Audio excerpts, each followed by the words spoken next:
Vraiment, je suis née sur une ferme laitière à Saint-Albert, puis j'ai grandi là-dessus, mais ici, c'est la ferme, mon mari est né ici, c'est la ferme familiale de mon mari. Fait que vraiment, c'est quand qui prend mari prend pays, là, c'est ça. Je suis à Moose Creek sur la ferme ici. Hey, debout, debout! C'est demandant parce que c'est tous les jours, mais en même temps, on a une liberté quand même. Mais quand c'est le temps de faire les foins, c'est le temps de faire les foins, on les fait. Ensuite, bien, forcément, la traite des vaches se fait 2 fois par jour. Mais quand on aime qu'est-ce qu'on fait, ça se fait bien.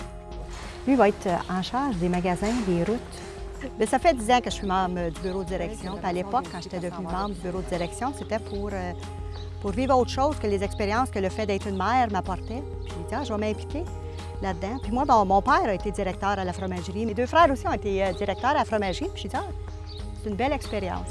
Puis là, de fil en aiguille, je suis devenue vice-présidente. Et puis, Denis, en quittant son poste, parce qu'on a une fin de mandat à la fromagerie, j'ai accepté le poste d'être présidente.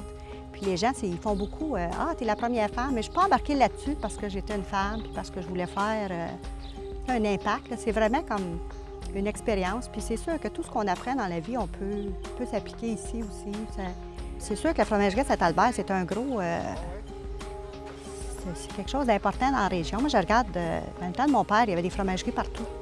Puis ils se sont fermés, ils se faisaient acheter, puis ça fermait, puis ça finit là. Puis les gens n'avaient pas le contrôle. Puis à Saint-Albert, ils ont dit hey, « nous autres, on ne veut pas que ça ferme. On veut avoir le contrôle de où va notre lait, qu'est-ce qu'on fait avec. » C'est comme ça que la coop est née. Il y a 120 ans, un groupe de producteurs se sont mis ensemble, puis on dit « Elle ne fermera pas, on va la garder. » On en est fiers.